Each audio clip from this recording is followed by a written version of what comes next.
Saya akan membacakan 2 Raja-Raja pasal 10 ayat 1 sampai dengan 36. Beginilah firman Tuhan. Ahab mempunyai 70 orang anak laki-laki di Samaria. Yehu menulis surat dan mengirimnya ke Samaria kepada pembesar kota itu, kepada para tua-tua dan kepada para pengasuh anak-anak Ahab. Bunyinya, sekarang segera sesudah surat ini sampai kepadamu, kamu yang mempunyai anak-anak tuanmu di bawah pengawasanmu, lagi pula mempunyai kereta dan kuda dan kota yang berkubu serta senjata, maka pilihlah seorang yang terbaik dan yang paling tepat dari antara anak-anak tuanmu. Lalu dudukkanlah dia di atas tahta ayahnya. Kemudian berperanglah membela keluarga tuanmu.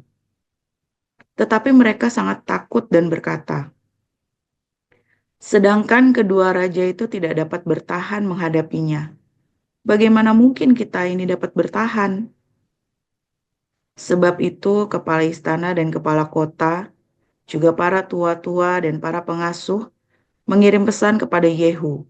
Bunyinya, kami ini hamba-hambamu, dan segala yang kau katakan kepada kami akan kami lakukan. Kami tidak hendak mengangkat seseorang menjadi raja. Lakukanlah apa yang baik menurut pemandanganmu. Kemudian Yehu menulis surat untuk kedua kalinya kepada mereka. Bunyinya, jika kamu memihak kepadaku dan mau menurut perkataanku, ambillah kepala anak-anak tuanmu dan datanglah kepadaku besok kira-kira waktu ini ke Yisrael. Adapun ke-70 anak raja itu tinggal bersama-sama orang-orang besar di kota itu yang mendidik mereka.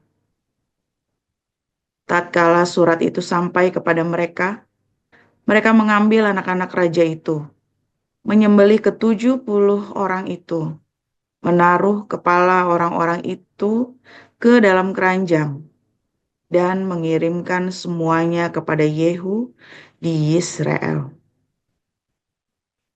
Ketika suruhan datang memberitahukan kepadanya, telah dibawa orang kepala anak,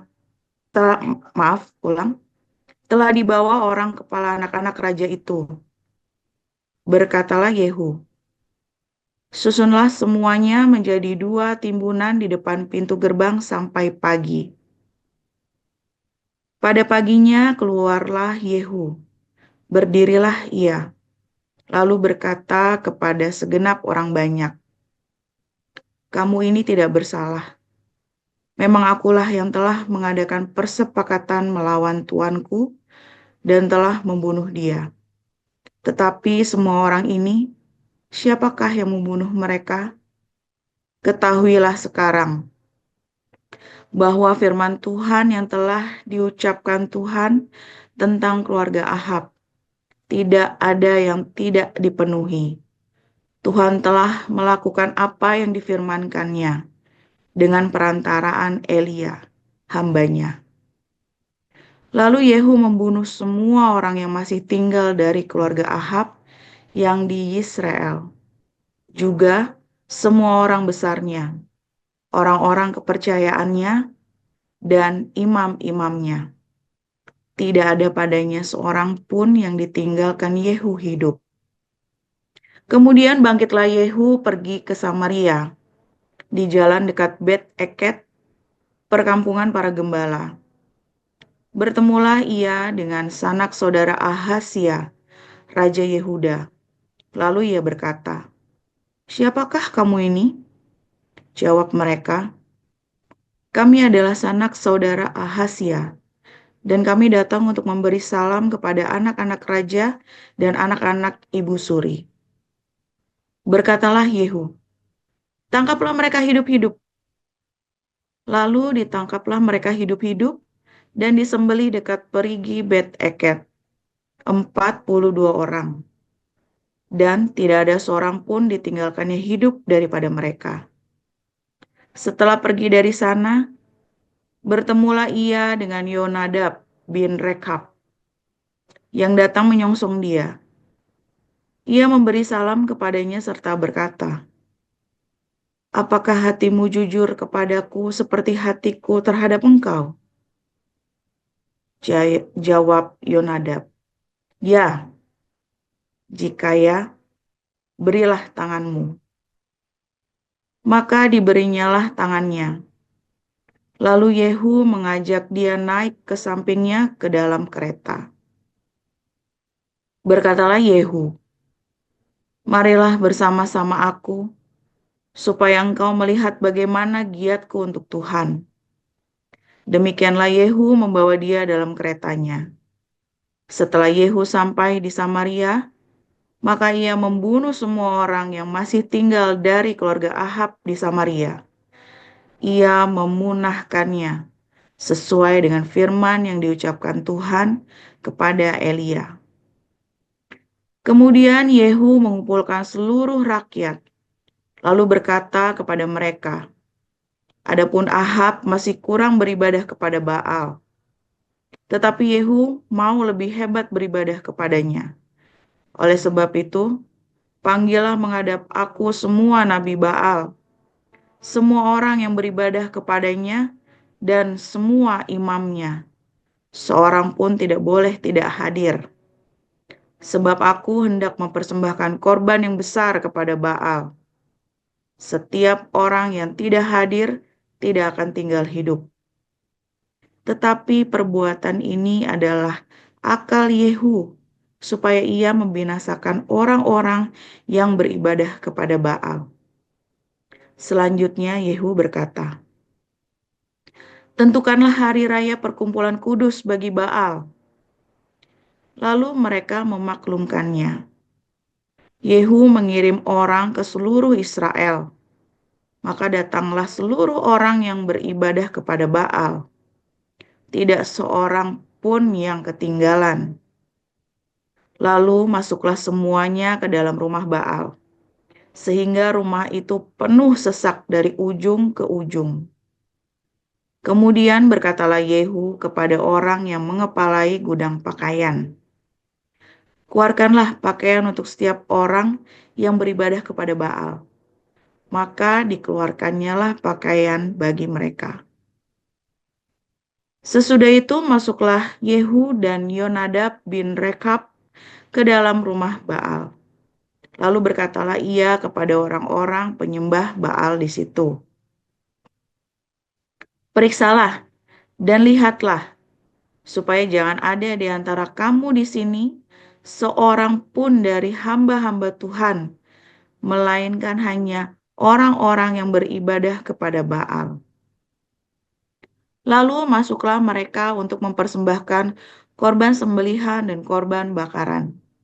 Adapun Yehu telah menempatkan 80 orang di luar dan telah berkata, "Siapa yang membiarkan lolos seseorang pun dari orang-orang yang kuserahkan ke dalam tanganmu, nyawalah ganti nyawa orang itu." Setelah Yehu selesai mempersembahkan korban bakaran, berkatalah ia kepada bentara-bentara dan kepada perwira-perwira, "Masuklah, bunuhlah mereka, seorang pun tidak boleh lolos." Maka dibunuhlah mereka dengan mata pedang, lalu mayatnya dibuang.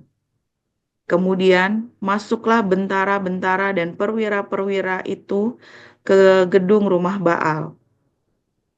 Mereka mengeluarkan tiang berhala rumah Baal itu, lalu dibakar. Mereka merobohkan tugu berhala Baal itu, merobohkan juga rumah Baal, dan membuatnya menjadi jamban.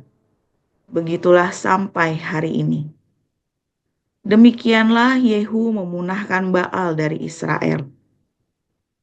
Hanya Yehu tidak menjauh dari dosa-dosa Yerobeam bin Nebat yang mengakibatkan orang Israel berdosa pula, yakni dosa penyembahan anak-anak lembu emas yang di Betel dan yang di Dan. Berfirmanlah Tuhan kepada Yehu, oleh karena engkau telah berbuat baik dengan melakukan apa yang benar di mataku, dan telah berbuat kepada keluarga Ahab tepat seperti yang dikehendaki hatiku, maka anak-anakmu akan duduk di atas tahta Israel sampai keturunan yang keempat. Tetapi Yehu tidak tetap hidup menurut hukum Tuhan, Allah Israel, dengan segenap hatinya. Ia tidak menjauh dari dosa-dosa Yerobeam yang mengakibatkan orang Israel berdosa pula. Pada zaman itu mulailah Tuhan menggunting daerah Israel, sebab Hazael mengalahkan mereka di seluruh daerah Israel, di sebelah timur sungai Yordan, dengan merebut seluruh tanah Gilead, tanah orang Gad, orang Ruben, dan orang Manasye, mulai dari Aroer yang di tepi sungai Arnon, baik Gilead maupun Basan. Selebihnya dari riwayat Yehu dan segala yang dilakukannya dan segala kepahlawanannya, bukankah semuanya itu tertulis dalam kitab sejarah raja-raja Israel? Kemudian Yehu mendapat perhentian bersama-sama dengan nenek moyangnya, dan ia dikuburkan di Samaria. Maka Yoahas, anaknya, menjadi raja menggantikan dia. Adapun lamanya Yehu menjadi raja atas Israel di Samaria adalah 28 tahun. Demikian firman Tuhan. Lanjut, Pak Uragil. Ya, saya lanjutkan di 2 Korintus 6 ayat 1 sampai 18. Sebagai teman-teman sekerja, kami menasihatkan kamu supaya kamu jangan membuat menjadi sia-sia kasih karunia Allah yang telah kamu terima. Sebab Allah berfirman, pada waktu aku berkenan, aku akan mendengarkan engkau. Dan pada hari aku menyelamatkan, aku akan menolong engkau. Sesungguhnya, waktu ini adalah waktu perkenaan itu. Sesungguhnya, hari ini adalah hari penyelamatan itu. Dalam hal apapun kami tidak memberi sebab orang tersandung, supaya pelayanan kami jangan sampai dicela. Sebaliknya, dalam segala hal kami menunjukkan bahwa kami adalah pelayan Allah, yaitu dalam menahan dengan penuh kesabaran dalam penderitaan, kesesakan, dan kesukaran, dalam menanggung dera, dalam penjara dan kerusuhan, dalam berjerih payah, dalam berjaga-jaga dan berpuasa, dalam kemurnian hati, pengetahuan, kesabaran, dan kemurahan hati, dalam Roh Kudus dan kasih yang tidak munafik, dalam pemberitaan kebenaran dalam kekuasaan Allah, dengan penggunaan senjata-senjata keadilan untuk menyerang ataupun untuk membela, ketika dihormati dan ketika dihina, ketika diumpat atau ketika dipuji, ketika dianggap sebagai penipu, namun dipercaya, sebagai orang yang tidak dikenal, namun terkenal, sebab orang yang nyaris mati dan sungguh kami hidup, sebagai orang yang dihajar, namun tidak mati, sebagai orang berduka cita, namun senantiasa bersuka cita, sebagai orang miskin, namun memperkaya banyak orang, sebagai orang yang tak bermilik sekalipun kami miliki segala sesuatu. Hai orang Korintus, kami telah berbicara terus terang kepada kamu. Hati kami terbuka lebar-lebar bagi kamu. Dan bagi kamu ada tempat yang luas dalam hati kami. Tetapi bagi kami hanya tersedia tempat yang sempit di dalam hati kamu. Maka sekarang, supaya timbal balik, aku berkata seperti kepada anak-anakku, bukalah hati kamu selebar-lebarnya. Janganlah kamu merupakan pasangan tidak seimbang dengan orang-orang yang tak percaya. Sebab persamaan adalah sebab persamaan apakah terdapat antara kebenaran dan kedurhakaan? Atau bagaimanakah terang dapat bersatu dengan gelap? Persamaan apakah yang terdapat antara Kristus dan Belial? Apakah bagian bersama orang-orang percaya dengan orang-orang tak percaya? Apakah hubungan bait Allah dengan berhala? Karena kita adalah bait dari Allah yang hidup menurut firman Allah ini.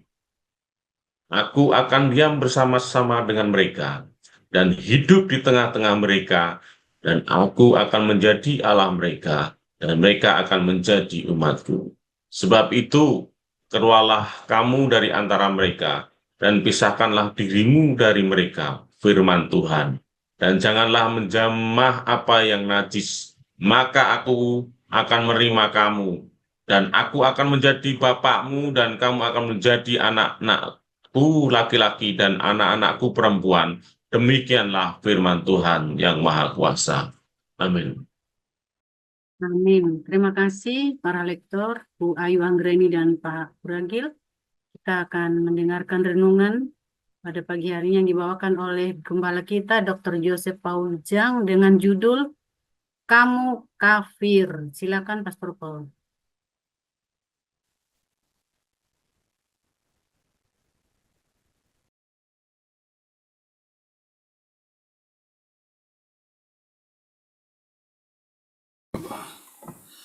Haleluya. Firman Tuhan selalu baru setiap hari buat orang-orang yang menanti-nantikan Tuhan dengan pengharapan ya, dan membuang semua noda-noda kekafiran, saudara ya. Saudara, paling gak enak kalau dibilang kamu kafir gitu, saudara ya. Gile, saudara ya. Orang-orang ini memang jeli yang suka bilang kafir, kofar, saudara ya. Nah, kalau yang bilang kofar kafir ini ya biasanya orang-orang yang IQ-nya di bawah 70 itu ya, saudara ya.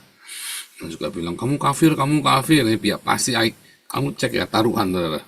Pasti IQ-nya di bawah 70 itu, saudara, orang yang ini. Ya, saudara, karena orang-orang yang IQ-nya di atas 70, apalagi udah 120, biasanya nggak suka ngafir-ngafirin orang ya.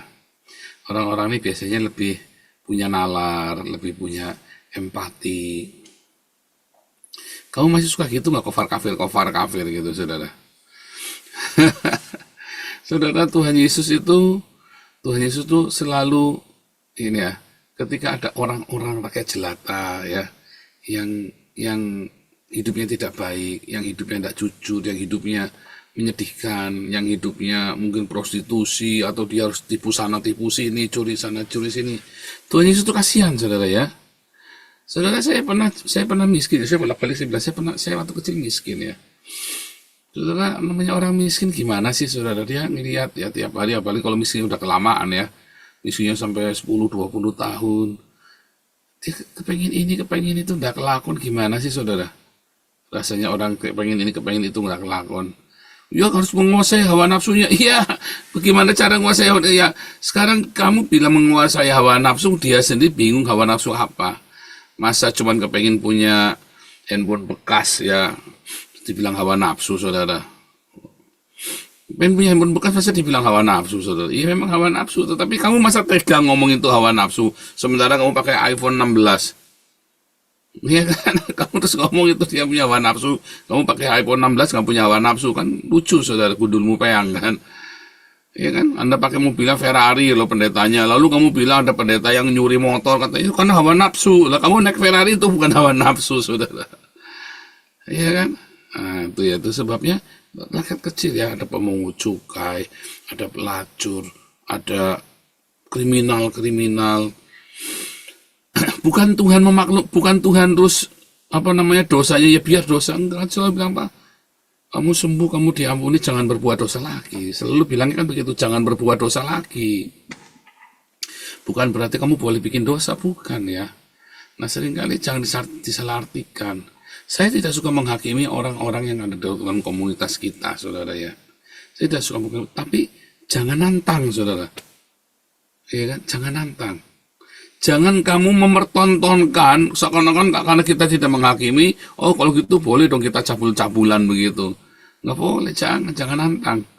Ketika kita tidak menghakimi, bukan berarti kita terus membiarkan kalau kamu bikin cabul, kalau kamu mau korupsi, kalau kamu mau jahat, kalau kamu mau kurang ajar. Ya bukan, saudara. Tetapi kita mengerti mengapa ada motif-motif itu di dalam itu, mengapa kamu masih ada. Sini ya, saya sering kali ngelihat ya, kita ada jemaat ya di Den Haag ini ya, ada yang suka utang terus ya, padahal dengarkan firman Tuhan tiap minggu, tapi orangnya suka utang lagi. Ya, saya sih memahami ya, saya tidak menghakimi dia. Ada sesuatu pergumulan dalam hidupnya, dia nggak selesai. Kenapa masih utang ya, utang kecil saudara, tapi utang di mana-mana, utang sama siapa aja dia ketemu utang. Padahal firman Tuhan jelas sekali. Tetapi saya mengerti kenapa orang ini selalu utang lagi nggak kelar. Ya dia menggali masalahnya sendiri ya. Ada orang yang cabul ya, kumpul bisa sana lagi, kumpul lagi, pindah sana, kumpul lagi. Ada orang juga yang seperti itu. Ya saya sih memaklumi, tetapi bukan berarti terus dia boleh nantangin saya, terus dia mau sembarangan ya, terus khotbah kumpul kebo, khotbah seks bebas gitu, ya nggak boleh, nggak bisa saudara. Seringkali ketika kita menyingkirkan ya, supaya kita hidup kudus ya, maka kita menyingkirkan orang lain. Nah, banyak orang salah sangka saudara ya, ketika kita berkata ya, oh saya tidak akan menghakimi, bukan berarti kamu boleh hidup suka-suka kamu dan hidup dalam ketidakkudusan. Tetapi di satu pihak ketika kita sedang mendisiplin, bukan berarti kita juga membenci kamu. Ya, ketika saya berkata tidak, nggak bisa, bukan berarti kita benci. Ya kan, ada beberapa orang saya tegur saudara yang suka pinjam utang-utang, yang suka minta-minta, tak tegur saudara ya. Bukan berarti saya benci orangnya. Ya, tetapi saya kasih tahu, kamu kalau caramu begitu kamu salah, nanti kamu tambah dalam. Tetapi orang yang ditegur ini kan terus merasa tertolak ya. Saya dihakimi. Saya ini difitnah. Loh enggak, saya nggak ngapain saya fitnah kamu, saya terang-terangan ngomong ke kamu kok. Oh fitnah, saya terang-terangan ngomong ke kamu kok. Ya bukan fitnah, kalau fitnah saya ngomong di belakang kamu, saya ngomong di depan kamu terang-terangan kok. Ketika kita bilang stop, jangan dulu ya, kamu berhenti dulu. Bukan berarti menolak orangnya, kamu nggak usah pergi dari sini aja, tidak apa-apa saudara ya. Tetap aja gabung. Anda yang ikut kelas evangelis, tetap aja ikut kelas evangelis. Anda yang ikut kelas-kelas kita yang lain, tetap aja tidak apa-apa. Ya, tetapi ada saatnya saya akan potong beneran ketika memang nggak bisa diomongin. Ya malah nantang. Ya, kita cut beneran saudara, kan nantang. Ya, karena menantang lagi gitu ya. Kan nggak bener ya. Ketika kita cut kamu, bukan berarti kita mengusir kamu. Ya, atau ketika kamu berhenti pelayanan dengan keinginanmu sendiri, bukan berarti kamu harus keluar dari komunitas, bukan. Apalagi kalau di situ tidak ada kesalahan, tidak ada, hanya mungkin capek, kayak Om Dika ini kan capek kemarin ya, stop dulu aku baru ganti kerjaan, ngerintis kafe setengah mati, bangun tidur yang nggak teratur, ya kan. Nah, setelah selesai semuanya, dah aku mau aktif lagi sekarang. Itu cerita yang berbeda, saudara. Bukan berarti ketika kamu mundur dari pelayanan, bukan berarti kamu dipotong dari pelayanan ini. Atau ketika kamu akhirnya nggak bisa bangun pagi lagi ya kan, kayak Pak Harto nih, tetap kontak. Kalau siang kita masih sering teleponan, masih sering ngobrol-ngobrol ya dengan beberapa lain. Karena kesibukan ya, karena jam biologis yang berubah. Bukan berarti terus kita benci, bukan berarti terus kita putus hubungan. Bukan berarti terus kamu minggir dari sini, kamu bukan anggota kita. Bukan, saudara ya. Banyak orang suka salah memahami hubungan-hubungan di dalam komunitas. Lalu ada orang-orang yang sengaja berbuat dosa. Ya. Kita tegur. Bukan berarti kita ngusir. Cut dari pelayanan, jangan jadi pengurus dulu ya. Bukan berarti kita ngusir, ya kamu tetap aja di sini, nggak apa-apa, nggak ada masalah. Iya kan? Tuhan Yesus aja nggak pernah ngusir, kok kita ngusir. Kecuali kamu merapat ke Islam lalu kamu nyerang-nyerang saya, ya waduh, ya kita dengan amat sangat jelas tegas gitu ya. Yang mana Amin Wijaya masuk ke orang Islam itu kita tegas, sorry kamu bukan teman kita lagi. Tetapi selama Anda masih ada di dalam Tuhan Yesus, kamu tidak merapat ke orang Islam, ke musuh, kamu tetap bersama dengan kita, tidak melayani lagi bersama kita, tidak usah kamu terus memisahkan diri. Nah, itu kita harus belajar seperti itu, belajar dewasa. Susah nggak? Enggak, itu gampang, biasa saja, ndak usah dumeh, ndak usah kamu terus merasa kejang-kejang atau merasa nanti kamu ndak enak sungkan, ndak usah, biasa saja. Ya kan? Orang datang dan pergi, melayani, berhenti, capek, nggak cocok, itu udah biasa. Nggak usah terus Anda terus memutus hubungan atau enggak, ya kan? Orang itu sekarang Anda ya nggak pelayanan nih, kelihatannya semua baik-baik kan, ketemu sebulan sekali kadang-kadang. Begitu Anda berinteraksi dalam meeting seminggu 2 kali 3 kali, oh tegang, sudah gesekan banyak. Apalagi Anda kemudian sama-sama pinter. Waduh, kalau sama-sama pinter itu biasanya gesekannya yang tidak perlu, ya. Jadi bedakan, ya. Anda harus membedakan mana kita membersihkan komunitas kita dari kecemaran. Bukan berarti orangnya minggir, bukan. Tetapi perilaku itu yang kita tolak, jangan. Dan jangan dipertontonkan di muka umum. Makanya kita stop, jangan jadi pengurus dulu. Tetapi bukan berarti Anda kita usir. Bisa nggak begitu? Susah ya. Karena gengsi kita terlalu besar. Sehingga rasanya susah. Padahal gampang, nggak gampang banget. Gampang, nggak susah. Mak gengsi kita. Kalau aku udah jadi pelayan, aku udah jadi saudara sekalian. Iya kan? Sama halnya juga ya, saudara ya. Ada orang-orang, keluarga, misalnya keluarga nih. Ada keluarga, kita gesekan. Apa terus kita, udah kamu jangan di sini lagi, pergi aja. Ya kan enggak kan? Keluarga kan kalau namanya habis bertengkar ya baik lagi. Habis bertengkar baik lagi. Bertengkar lagi ya baik lagi. Gak usah sungkan, gak usah gengsi. Siapa di sini kalau habis bertengkar terus Anda mutungnya 1 bulan nggak omongan, 2 bulan, aduh itu ada yang salah dengan jiwa Anda loh saudara. Ya aku mau orangnya begitu. Iya, berarti Anda sakit jiwa itu. Anda bertengkar terus diem-diem aja bisa 3 bulan, setahun, nanti nunggu ada insiden apa baru Anda bisa ngomong-ngomong lagi. Waduh, itu Anda orang yang menderita sekali ya, anak-anak seperti ini ya. Papi saya dulu juga begitu ya, kalau habis bertengkar sama mami saya enggak ngomongnya 3 bulan. Nanti surat-suratan, ya saling nulis surat gitu ya. Nanti padahal mami saya ada di situ, di rumah itu, papi saya di rumah situ. Tapi ngomongnya nulis surat kalau malam. Ya. Jadi ya rada aneh ya saudara ya, ngomong tulis surat-suratan begitu. Oh, tinggal ngomong saja enak. Tapi kalau ngomong terus bertengkar, udah surat-suratan nanti salah nggak mudeng maksudnya apa? Minta dibelikan rokok, minta dibelikan sabun, minta dibelikan macam-macam, meleset. Karena gengsi. Kalau bertengkar gengsi, habis bertengkar gengsi, jangan saudara, biasa kan habis bertengkar, ya sudah bertengkar saja. Jangan gengsi. Suami istri habis bertengkar, ya tetap hubungan seksual. Jangan terus habis bertengkar, udah mutung-mutungan, oh jangan.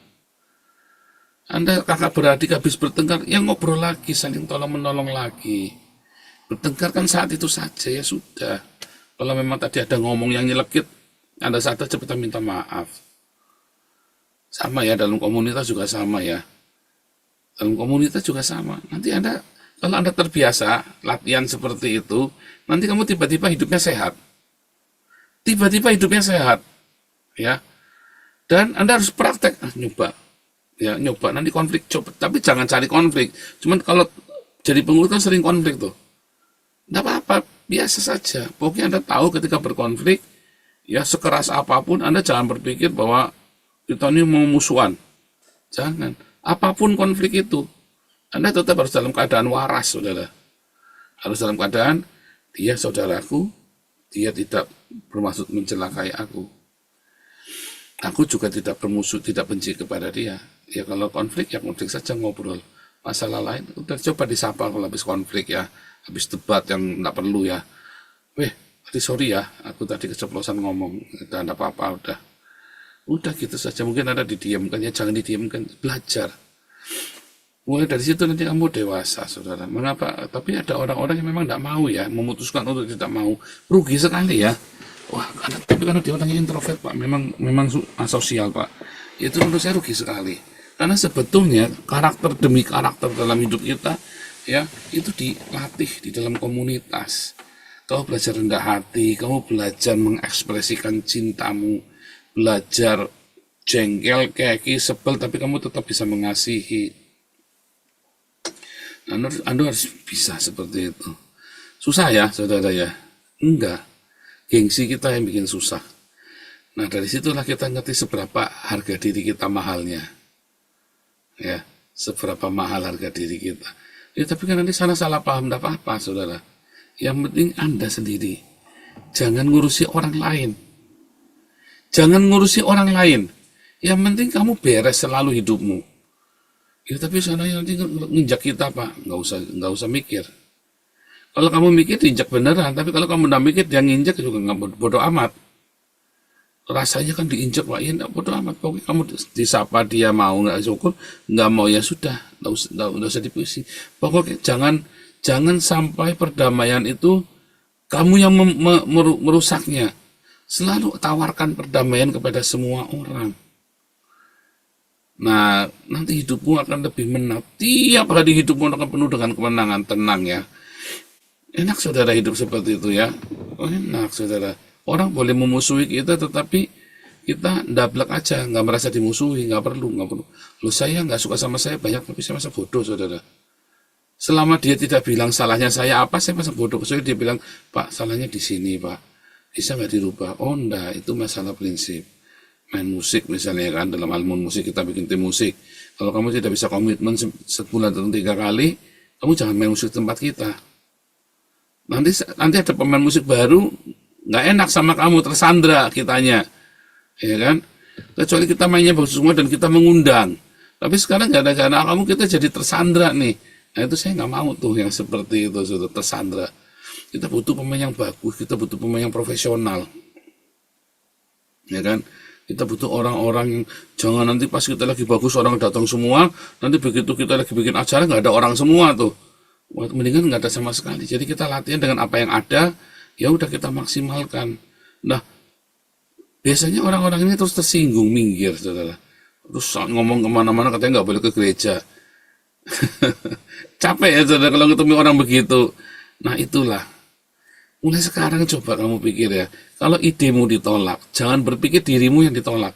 Kalau kamu ditegur, jangan berpikir kamu ditolak. Ketika kamu dimarahi, ya, jangan berpikir bahwa kamu terus dia dibenci. Ketika kamu ada berkonflik, jangan berpikir kamu mau musuhan. Nanti hidupmu tenang, hatimu baik, hatimu selalu dijaga. Kamu datang naik ke tempat kudus Tuhan, hatimu tetap murni.